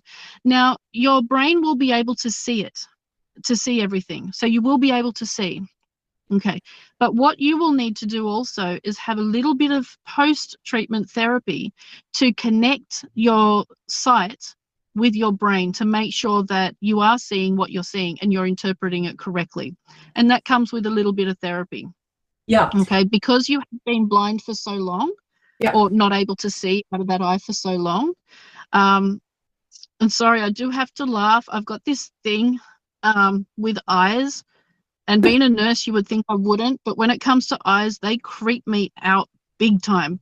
So sorry. Really, really creepy. Kind of creeps me out too. The other eye also repaired. Yeah. Sure that can be done. Yeah. You can learn. Yeah. You should be able, with the med beds, to have some sort of connective facility with the brain and the eye that you begin to learn, and the more you see, the more you learn. Something like that? Yeah, that's correct. So it would be as simple as going to a medbed center maybe twice a week, a healing center twice a week, and the person, the physio or rehab person doing those sight cards. You know, you put your hand over one eye and then you look at a card. Something as simple as that, really basic stuff.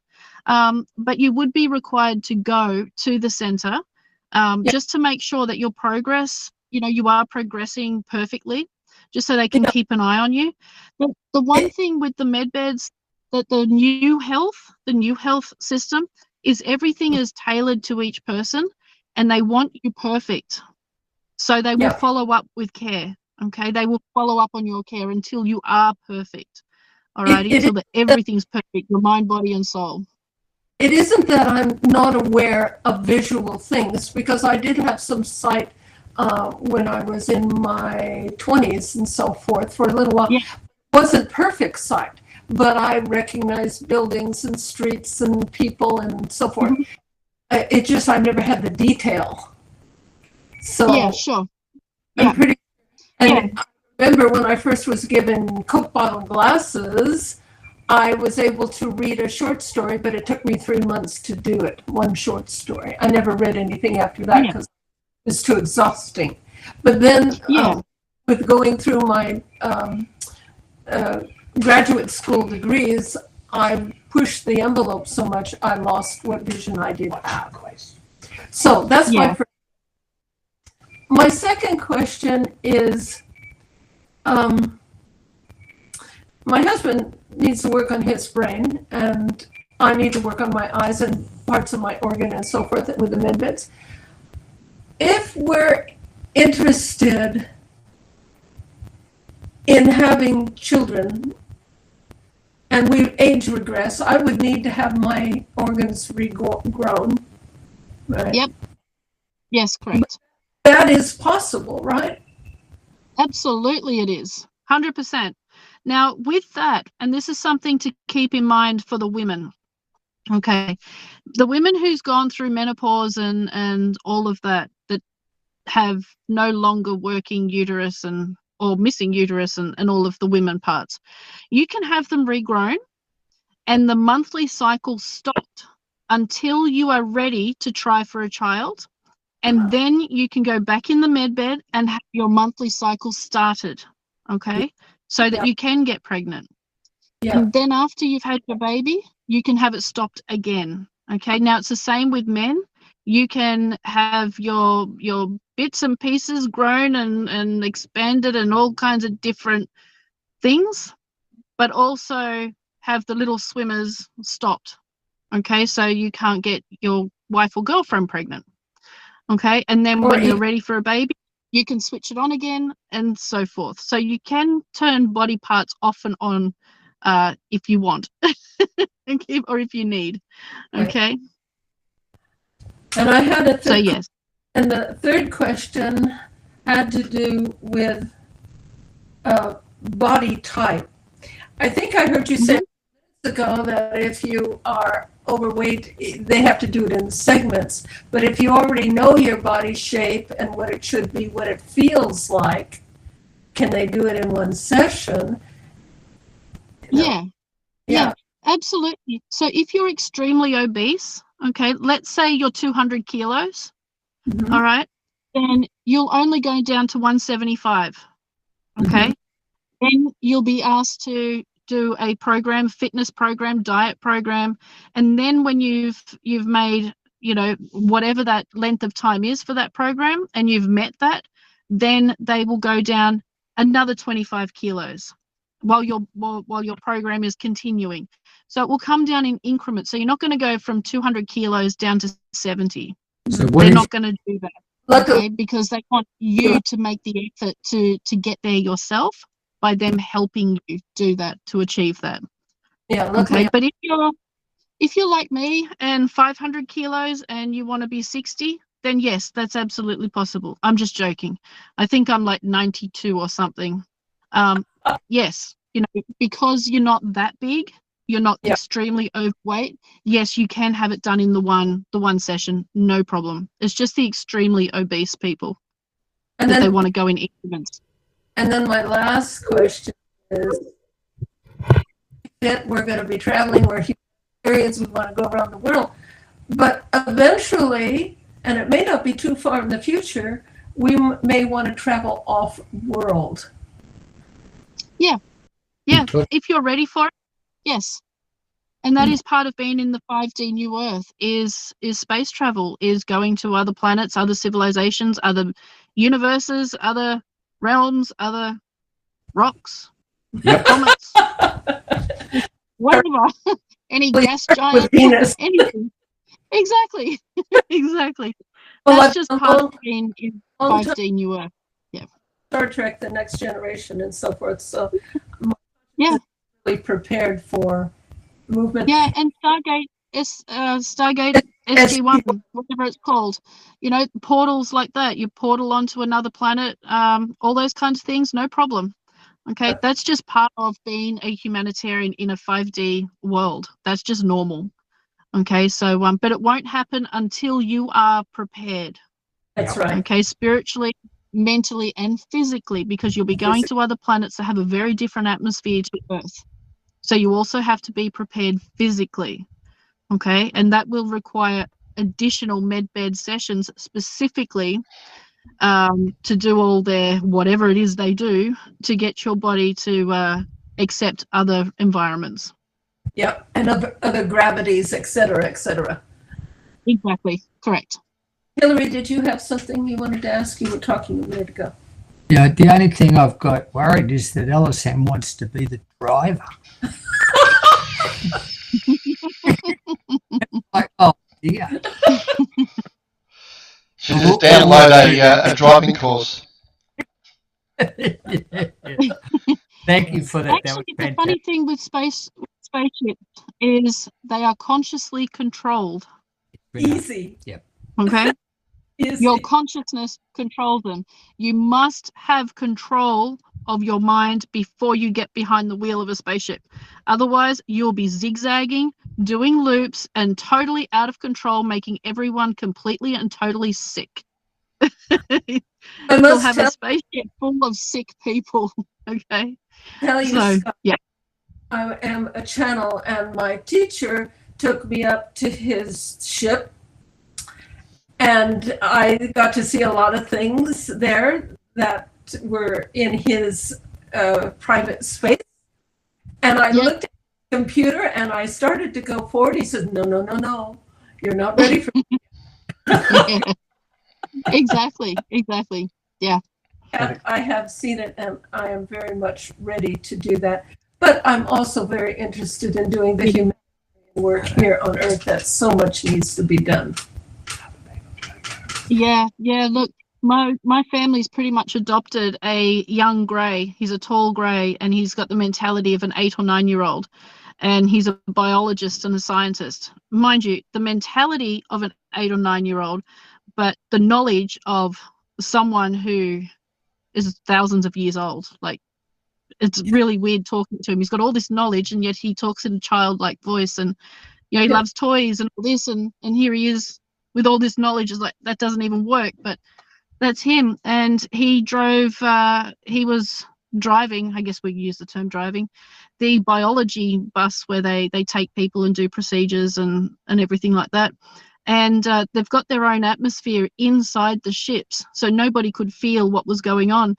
But Romulus, the Greek, the founder of Rome, he's also Venusian. He was in the control room while this young grey was controlling this bus. And let's just say he had fun, and Romulus ended up in the bathroom throwing up his guts. Because he was doing loops and zigzagging and going as fast as anything, and then slamming the brakes on and going in reverse. And yeah, a lot of people ended up in the bathroom throwing up. Oh my! But yeah, needless to say, he hasn't been allowed to control that ship since. Oh, thank you. Thanks. Okay, Ed, Ed, you're up, buddy. Ed likes to have a chat, so what does Ed have to say? Skye, can you hear me? Can y'all hear me? Absolutely. Let me first say, I want the Adonis package. If I could get the Adonis package, that's the body fit I want, is the Adonis package. If you say that first. So listen, so thank you for coming online. Thank you for sharing. And I am just, I think about the movie John Carter. If you, I don't know if you remember this, kind of like sci-fi, that John Carter where he went into this little thing and was on Mars, and my little mind is kind of going. So that's kind of cool. Let me focus here. So for our first question, like I have some of my family members, right? Like one of my brothers, he has had open heart surgery, but he's over in Chicago, right? Then I have another aunt in New York. She kind of had like some stench put in her heart, so she had like some heart surgery. I just know people. There are some folks down here that I know here, and two has dealt with cancer 2 times. Another lady, she has cancer in her blood. Yeah. So again, they're not awake per se, right? But just in me thinking, there's a people that I would like to see, but they're all over, so to speak. What is your thought around that, or would they probably have to wait until after the 6 weeks time?